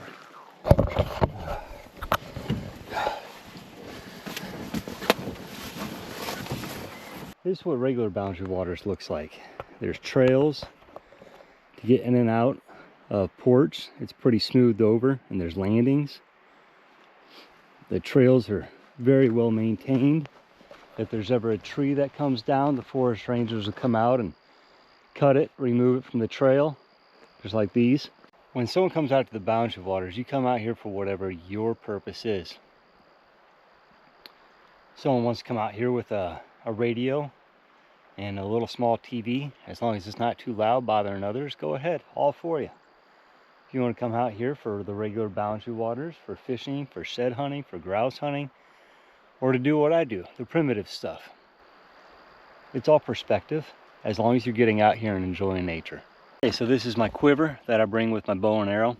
I can pack down my bow and arrow and put it in these 2 slots here. However, I wanted to keep it open this morning in case I saw a grouse, which I did, and I could have shot him, but he was huge. I mean, like almost the size of a pheasant. And I'm not about harvesting animals if I can't eat most of it. Keep my fishing poles in here along with the bow and arrow, the arrows. I keep my reel inside of here as well with a few fishing lures. That way when I do get done with the port, it's easy for me to get that out and pop on a lure and fish the lake while I'm getting to the next port. After being out here for a while, especially in primitive, your arms get really tired from holding your canoe. That's why I use this rope. Not only can I keep the canoe down from tipping up a little bit, but also if I'm going around sharp corners, especially in primitive area, I can pull this and push it around small branches. Otherwise, 2 small branches the size of that, without this, I wouldn't be able to push through it. You'd have to use that arm force to get it past that. Also, when I'm going up and down really steep situations, I will tighten it like this, like that, and I'll just hold it really tight. It just gives me more anchorage or more stability, I believe. Just like that. There's a few methods of getting your canoe off of you. Number 1 is go in the water to knee waist if it's warm and you don't have boots on. Number 2 is if you're not exactly in great shape or you're older and you got a buddy with you, find somewhere where that rubber tip can go dig into the ground, just like that. And then have them come behind you and grab the back, you slide out, and then you go to the front, and then both you put it in together. Really easy.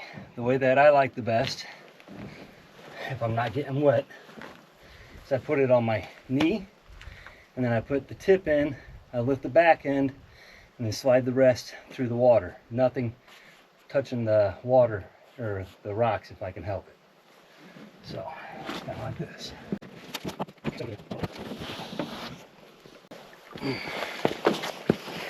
And then I load up like that. Properly trimming out your canoe. If you have a headwind coming, you want to put most of your weight at the very front. If you got a tailwind, most of it back. If you're going a crosswind, have all your weight towards the center. When you're trolling, you want to put some kind of weight in the front and the back, and you want to evenly disperse that. If you got a little wind and the front end is starting to go this way or that way, put more weight in the front end. If the back end's kicking out, more weight in the back end. Trimming out a canoe is very important, especially when solo. Picking up a canoe by yourself out of water. First, I always make sure I have my chest strap tight. That way my backpack's not going to bounce around. Everything's solid, stable. What's your scrap there? Oh.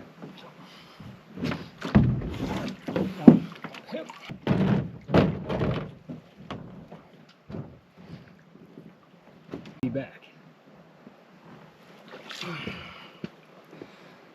If this yoke that's removable is not positioned right, you can have too much lift on that canoe.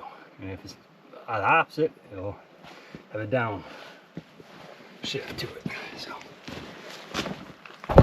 okay, let's go on the next boundary water sport.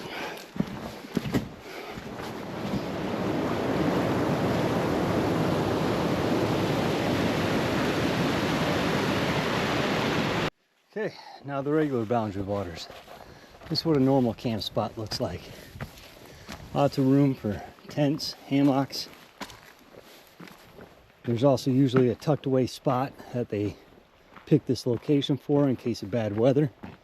Which I can tell right now is underneath those evergreens over there. Just laying everything out because I'll be taking out tomorrow. It has been 27 days. I think I'm just gonna stick out 28 and take out tomorrow. You set up your hammock, put it on trees that bend like that. All you gotta do is just make sure you go around a bunch of these and it will combine that strength. When you sit in your hammock and you put all the weight in, then look at your tie downs. At what angle you think that those are? That looks about 45. This one looks a lot steeper than 45. So I'm gonna take that one and lower it down and tighten up that loop to the next loop. And that should give me my 45. Oh, I'm hungry. I prefer my head to be just a little bit above my feet. You'll figure out the right slope for yourself. So I'm talking about with a hammock, to sleep in it. That's a good example. A lot of people would pick this because this is what you think hammock is, right? Look at, I got a little curve going on, right?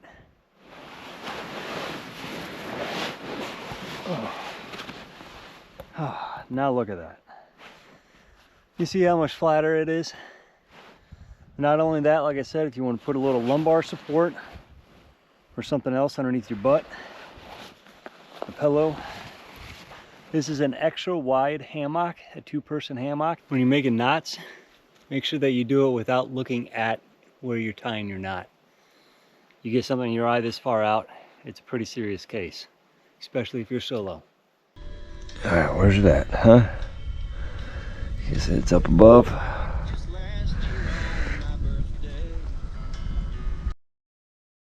Okay, so I made it to Salt Lake late last night in the dark. It wasn't fun. Yeah, it was quite a memory. I made a lot of mistakes, learned a lot. But I got something in my eye last night, and thought it would be okay by morning. Hard going to sleep. Now finally I think I see it. It's a thorn or some kind of piece of wood, I think, inside my eye, and it's going through my eyelid. And can you see the thorn coming out? It's right there in the center. So I gotta somehow peel back my eyelid, use something for a mirror,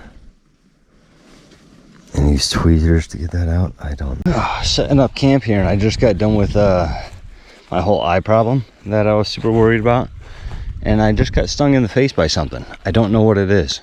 I already make dinner here, and kind of, I think I can see my lip. Damn. I'm gonna take some Benadryl, I think, because I think I can feel my jaw swelling up now. Down here. There's no bees around either, so I mean, I haven't seen a bee this whole trip. I don't know what the hell it was. I mean, it didn't hurt. I didn't feel any kind of sting or pinch or nothing. I was actually in the middle of trying to catch a snake right up there while I was tying down one of those, but I know it's fact no damn snake jumped up on me. In case you're wondering how long it takes to bushwhack a trail, it took me 4.5 hours to clear out a trail. Whoa. So practice at home making your knots without looking at it. So you find your branch and just stick with the simple slip knot, okay? So you're gonna have a lot of leaves and stuff in your way. Don't even worry about looking up at them. Just tear through them, all right? And boom, just like that. Also, when you're tying down these for your hammock, make sure that before you sit in it, you put down with all your pressure, just to make sure that this isn't going to rip this this stitching out. Make sure that there's enough give on whatever you're tying it to. This last strap, there's nothing for me to tie it to, except for a branch way up there that I can't reach. So all I'm going to do, actually I'll go with this one over here. There we go. All I'm going to do is pull this tight to where I want it on that little branch. And once it's about even with that one, I'm just going to tie it off right here with the slip knot. I don't need to go all the way up there to make that knot. Ta-da! When you're about to get into your hammock, and you have your pad here with your sleeping bag, make sure that where you're going to put your butt first is all that really matters. So first you're going to get this whole side here spread out to over there. Once you get that done, and you stretch out for your butt so it doesn't crumple up underneath your butt. This is just a pillow, whatever, I can grab it afterwards. But okay, so this is flattened out. The rest is slid up to that side. Once you sit your butt down on that spot, you just bring your legs in. Get them to the edge there. Then you bring this. It's gonna be a little pinched in spots. All you gotta do is do a sit-up. All right, so do a sit-up, stretch this out all the way this way. Stretch that all the way out that way. Come on back this way. Stretch this, lift your butt up. You lift your butt up, and you stretch this out all that way. Once you've done that, can you guess what the last one is? This one. Stretch all the way out that way, and you're good. And this is a mummy bag, so it gets tighter as the legs go in. Some people don't like that. It saves with room when you're hauling stuff, going through primitive. But a lot of them have this head that tucks on over. I usually do that and just leave my mouth breathe like this once I'm zipped up. That's all you can really see. I don't know how well that's going to help me hear a bear or my alarms go off or a wolf or whatever, but it's very comfortable. If you want to sit up in your hammock and read a book, you grab onto the hammock itself, onto like the material, push down with your butt, and you slide the whole pad and everything up at one time. Got a pillow. It's over. I'm just getting ready to take out. Thank you all so very much for following me, watching my videos, my adventures, what I go through. When you come out here and you're so far away from everything, I mean, I am 3 days paddling and porting away from the nearest road, and then from that road I'm probably 2.5 hours from the nearest small town. When you're this far away from everything, you have no outside influences. Fast food, what you want to eat, open up the fridge, another person talking to you at work, you having a question on something, you looking up on the internet, you asking a friend, TV commercial, Facebook, Snap, all those influences are stripped away piece by piece as soon as you lose cell phone reception and GPS. I'd say somewhere around 1.5 to 2 weeks, you start having a lot of conversations with yourself, true conversations. You have a question about something, You might not say it out loud. I do. I talk to myself quite a lot out here. If you have a question, there's nowhere to look it up. There's no one to ask. You have to figure that out yourself or just talk it out. When you talk out a problem that you have or a question by yourself with no outside influences, you get to know what you yourself truly thinks about that with no other influences once again. And by doing so, I feel that I have over the years gotten to know myself on a deeper level, answering these questions that otherwise I would have had influences helping answer them. Thousands of different influences, all different types you can think of. And once you answer these questions and you get to know yourself on that level, being out here alone, you're not out here alone anymore. You now have, it's like you are your own best friend. You're not out here alone anymore. It's coming out here, I don't know if you're religious. I'm a very religious man. The same principle for all those influences being stripped away. When you're having prayer with God, you're talking with God with no other influences, just the same way that I just said, just like that. You have not a direct connection, but it's pretty darn direct. I know that what I do out here, I'm not going to be able to do long term. I'm not going to be able to define myself by who I am right now forever. So all this is, if I'm lucky enough and I'm able to live long enough and not get Alzheimer's or something, I'll be able to remember this. But in 5 years, I'm going to have to tone it down a little bit. In 10 years, I'm going to be coming into lakes and stopping at a regular camp spot and just thinking, boy, I used to be able to just push into the unknown as far as I wanted, do whatever I wanted. I can't define myself on the man that I am now long term. This is just who I am right now. I'm very lucky and fortunate to do what I do. But like I said, thank you all so much for subscribing, watching, following. I hope there's many more years to doing this. I really do. You never know. If you have any questions at all of the whole video, of anything out here, or my life in general, throw them down in the comments, please.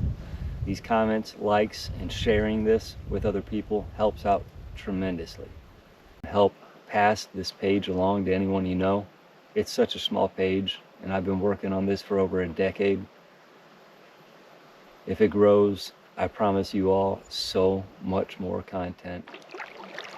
Imagine how inadequate I feel. I thought I had a big canoe. Look at these things. Spirit of the Voyager.